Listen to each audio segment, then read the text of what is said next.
আসসালামু আলাইকুম ওয়া রাহমাতুল্লাহি ওয়া বারাকাতুহু। কোরআনুল কারীম কোরবানি সম্পর্কে অনেকগুলি আয়াত বলেছে। কোরবানি শব্দটি কুরবান থেকে এসেছে।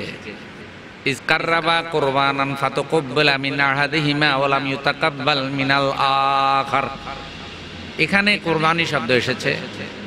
কোরবানি মানে নিকটবর্তী হওয়া, আল্লাহর নৈকট্য লাভ করার জন্য আল্লাহর রাস্তায় পশু জবাই করাকে কোরবানি বলে। আমাদের দেশে এই কোরবানির সাথে অনেকে আকিকা যোগ করে ফেলেন। আমি সেই বিষয়টা একটু তুলে ধরতে চাই। আকিকা রাসূল করিম সাল্লাল্লাহু আলাইহি সাল্লামের সুন্নাহ, পিতামাতার উপরে যেটা কর্তব্য। ছেলে হোক মেয়ে হোক, যখন জন্মগ্রহণ করে জন্মের ৭ম দিন অথবা 14 তারিখ অথবা সর্বশেষ 21 তারিখ, এই 3টা তারিখের যে কোনো একটা তারিখে ছেলের পক্ষ থেকে মেয়ের পক্ষ থেকে পিতামাতা আল্লাহর রাস্তায় পশু জবাই করাকে আকিকা বলে। সেটা কি রকম? সাধারণত বলা হয়ে থাকে পিতামাতার সামর্থ্য অনুযায়ী ছেলে হলে 2টো খাসি বা দুম্বা বা ভেড়া ছাগল, মেয়ে হলে 1টি খাসি দুম্বা বা ভেড়া বা ছাগল। কিন্তু পিতামাতার যদি সামর্থ্য থাকে ছেলে হলেও 2টা দেবে, মেয়ে হলেও 2টা দেবে, অসুবিধা নেই। এই জন্যে কোরবানির ক্ষেত্রে, আকিকার ক্ষেত্রে একা একা হওয়া সেটা ভালো। কোরবানির ক্ষেত্রেও সেটা, কিন্তু একটা গরুতে 7টা কোরবানি দেওয়া জায়েজ, এটা জায়েজ রাখা হয়েছে।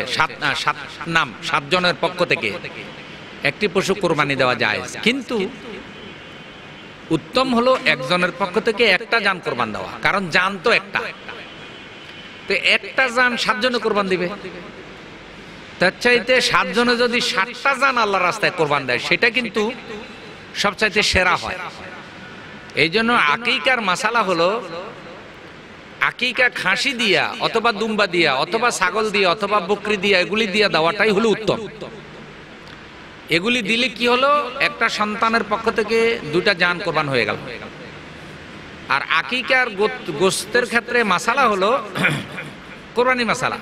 পিতামাতাও গোশত খাবে, আত্মীয় স্বজনকে খাওয়াবে, বন্ধু বান্ধবকে খাওয়াবে, ফকির মিসকিনকে খাওয়াবে। কোনো কারণে কাউকে না খাওয়াই যদি সব গোশত রেখে নিজেরা খায় সেটাও জায়েজ হবে। কিন্তু কোরবানির সাথে আকিকা মিলাইয়া যে একটা গরু কিনে আনলাম, গরু কিনে আনাচ্ছে ঠিক আছে, এক নাম আমি কোরবানি দিলাম, আর আমার 4 জন ছেলে মেয়ে এগুলো তো আকিকা আগে দেই নাই, এখন 7টার নাম বা 4টার নাম 5টার নাম এখানে দিয়ে দিলাম।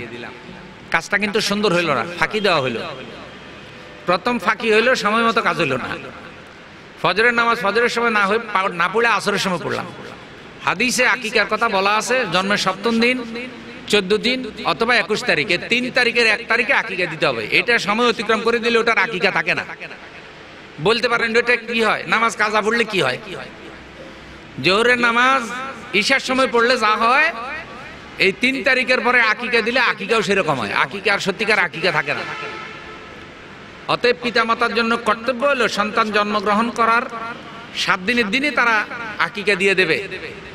সন্তানের পক্ষ থেকে 2টা খাসি এনে জবাই করবে, বিসমিল্লাহ আল্লাহু আকবার। কোনো ধরনের সামাজিকতা, কোনো ধরনের ওখানে মনের মধ্যে কোনো হেসিটেশন যে এই অল্প এতটুকু গোস্ত হবে, কয়জনরে দিব, কেমনে খামো, ওইটা চিন্তার দরকার নেই। গোস্ত খাওয়াটার কোনো নিয়ত না। নিয়ত হলো রাসূল সাল্লাল্লাহু আলাইহি সাল্লামের সুন্নাহ। ওই গোস্ত মাসালা হলো জবাই করে দিয়ে ওই দিন সন্তানের নাম রাখবে। সম্ভব হলে আকিকার একটু রক্ত সন্তানের গায়ে লাগাই দেবে, চুল কাটবে, নখ কাটবে। সম্ভব হলে সেই পরিমাণ সোনা বা দানা বা রূপা আল্লাহর রাস্তায় সদকা করে দেবে। যদি সেটা সোনা দানা দিতে না পারে, ওই পরিমাণ টাকা পয়সা আল্লাহর রাস্তায় সদকা করে দেবে। সেই দিন সন্তানকে আকিকার একটু রক্ত লাগাই গোসল করাই দেবে। আল্লাহ তাআলা সকল বিপদ মুসিবত থেকে সন্তানকে মুক্ত করে দেবেন। আল্লাহ তাআলা খুশি হবেন, শরীয়ত পালন হবে, বাস। আর এখন আকিকা অনুষ্ঠানের নামে আকিকা করবে, কার্ড করবে, মানুষকে দাওয়াত দিবে, মানুষ খাইতে আসবে, 100 টাকা খাবে, 500 টাকা দিয়া যাবে, 500 টাকা খাবে, 2000 টাকা দিয়া যাবে, আরেক ব্যবসা জমাইছে আর কি। এখন শরীয়তের আইন কানুন নিয়েও শুরু হয়ে গেছে এখন ব্যবসা বাণিজ্য। এই জন্য আমি যেটা আমার ভাই বোনদের কাছে বলতে চাই, এখানে এক দলিল, আম পাবলিক যারা, তারা এত দলিল বুঝে না। আলেমদের উচিত ওলামা একরামদের মজলিসে দলিল নিয়ে আলোচনা করবে, আর আম পাবলিককে সাধারণ ভাবে আমলের নসিহত করবে। আকিকা আকিকা, কোরবানি কোরবানি, আলাদা আলাদা করুন। ঝামেলার মধ্যে না পড়ি, নিজেরা নিরাপদ পন্থা অবলম্বন করি। আর আকিকার সিস্টেমে আকিকা করি, কোরবানির সিস্টেমে কোরবানি করি। দুইটা দুই আমল। সামর্থ্য থাকবে এক গরু কোরবানি করব, এক গরু কোরবানি করবো আল্লাহর রাস্তায়, খালি গোশত খাওয়ার জন্য না। গোশত খাওয়া তো হইলো বোনাস, এটা আল্লাহ সুযোগ দিয়েছেন খাবো। কিন্তু গোশত যদি আল্লাহ হালাল না করতেন তাও আল্লাহর রাস্তায় কোরবানি করতাম, এই ঈমান থাকা উচিত। কোরবানি তো পশু কোরবানি না, নিজের মধ্যে যত পশু চরিত্র আছে, যত পাপাচার আছে, যত অন্যায় অবিচার আছে, সব কোরবানি করে দিতে হবে। ইন্না সালাতি অনুসুকি ওয়া মাহিয়ায়া, আমার নামাজ, আমার কোরবানি, আমার জীবন, আমার মরণ সব আল্লাহর জন্য। ইব্রাহিম আলাইহিস সালাম ছেলের গলায় ছুরি চালাইছে, এর অর্থ কি? জীবনের সেরা বস্তু আল্লাহর জন্য দিয়ে দিছি। আমার ছেলেটা আমার জান, বুড়াকালে আমার সন্তান পেয়েছি। তো আল্লাহর প্রেমে, আল্লাহর মহব্বতে সন্তানের গলায় ছুরি চালাইয়া দেখাইছেন সন্তান নয়, আল্লাহর হুকুমের মর্যাদা বড়। আমার জানও যদি আল্লাহর রাস্তায় চলে যায়, আমার জানের মায়া আমি করব না, আল্লাহর জন্য আমার জানও চলে যাবে, আমার মাল চলে যাবে, এই শপথের নাম হচ্ছে হলো কোরবানি। অতএব আকিকা যখনই সন্তান জন্মগ্রহণ করবে 7 দিনের দিন, 14 দিনের দিন অথবা 21 দিনের দিন দিয়ে দেবো। এটা কোরবানি পর্যন্ত অপেক্ষা করাবো না, কোনো প্রয়োজনে অপেক্ষা করানো। কোরবানির যদি কোনো সন্তান কোরবানির আগে জন্মগ্রহণ করে, ঘটনাক্রমে কোরবানির দিন যদি তার 7 দিন হয়ে যায় বা 14 দিন হয়ে যায়, সেদিন একটা পশু আনবো কোরবানি করার জন্য, একটা পশু আনবো আকিকা করার জন্য। দুইটা হবে, দুই অনুষ্ঠানে নিজেরা লাভবান হবে, আত্মীয় স্বজন লাভবান হবে, গরিব লাভবান হবে।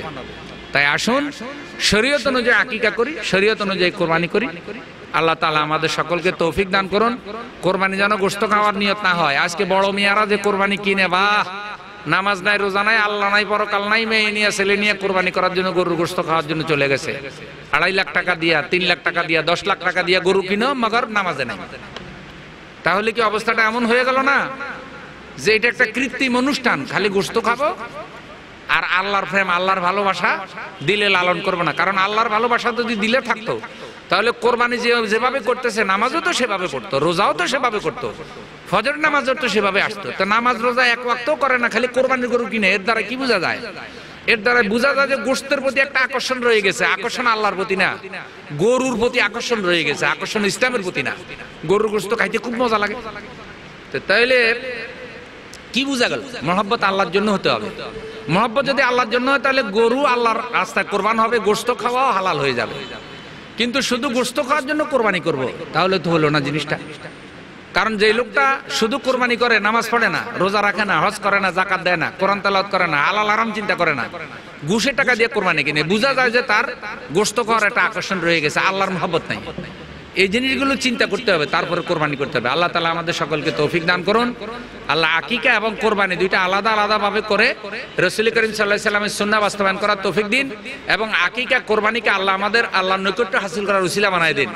পিতা মাতার জন্য সন্তান যেন নাজাতের উসিলা হয়, আকিকার পশু যেন হাসরের দিন পিতা মাতা সন্তানের জন্য নাজাতের উসিলা হয়, সেই চিন্তা দিলে লালন করি। সামাজিক কোনো কৃষ্টি কালচার যেন এখানে আমরা প্রবেশ না করাই। আল্লাহ তৌফিক দান করুন। ওয়া আখিরু দাওয়ানা আলহামদুলিল্লাহি রাব্বিল আলামিন। আসসালামু আলাইকুম ওয়া রাহমাতুল্লাহ।